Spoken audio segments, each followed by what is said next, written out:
Oh, Hey, this is Super D here with Super D TV 3000.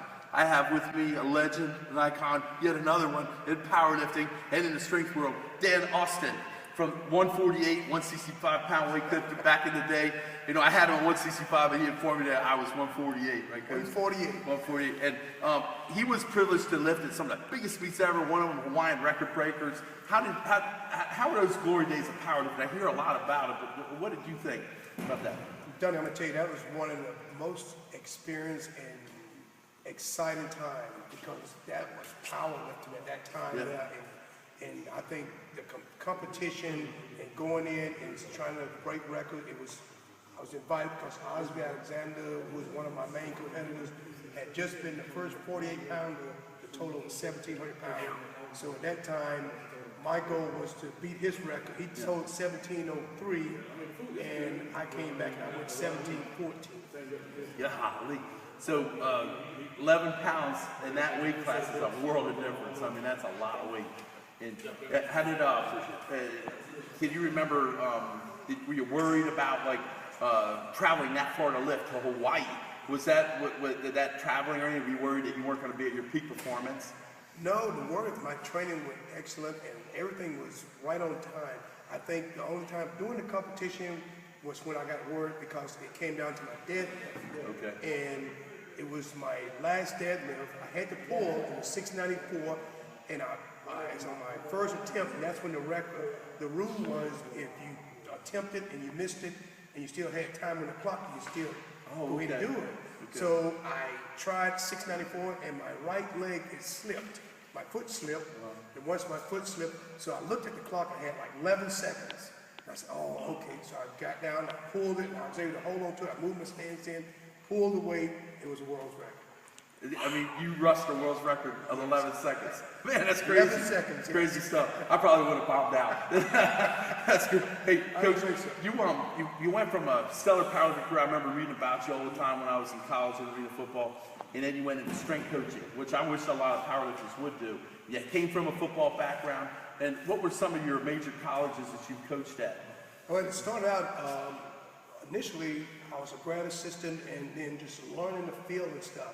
But I ended up getting a job at Austin Peay State University, and then went to Tennessee State University, UNLV, and then Mississippi State, and Oklahoma State. Now I'm back at University of South Carolina.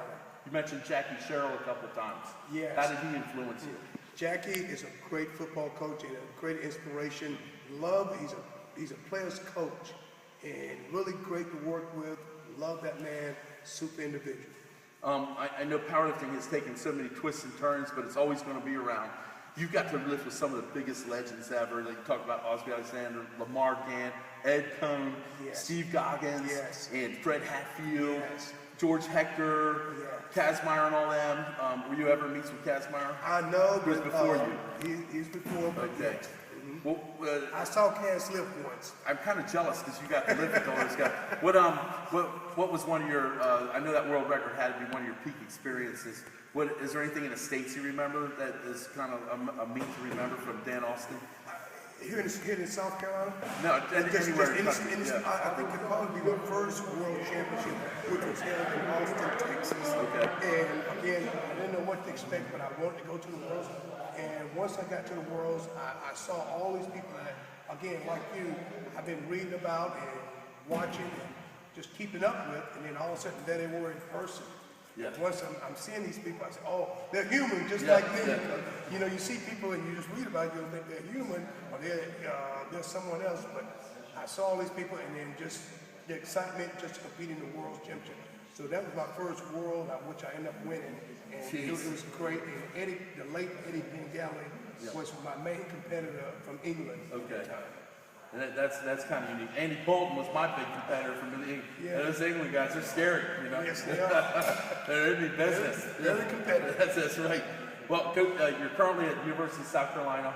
You work with the football team. Is there any other teams you work with, or basically just football? No, I work with men's soccer as well. Okay. Because, you know, in high school as well as in college, I played a little soccer there as well, but not as much as I did football. But then I love them both, football and soccer, and they're great sports to work with. And you're a family man. You have a lot of. I have my daughter. My wife passed about 12 years ago, so I've been raising my daughter.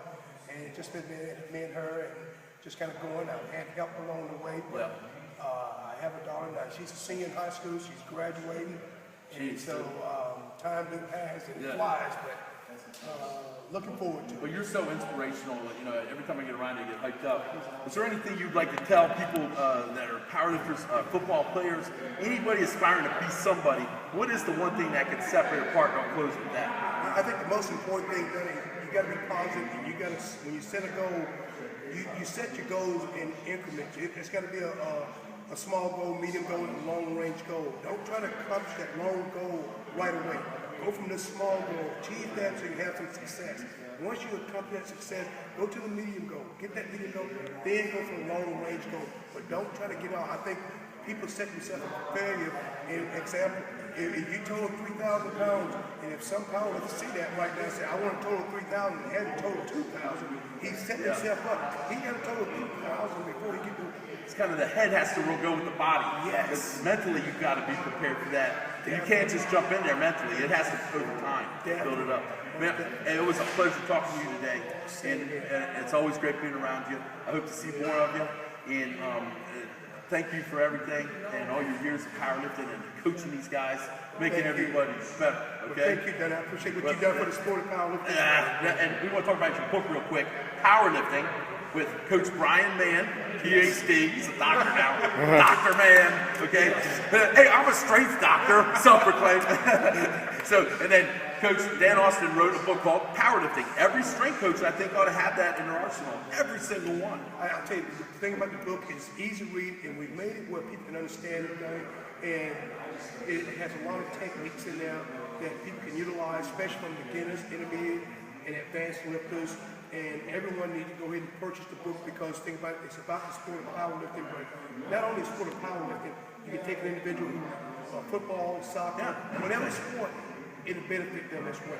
Yeah, and it has it all there, right in one spot, from people who did it.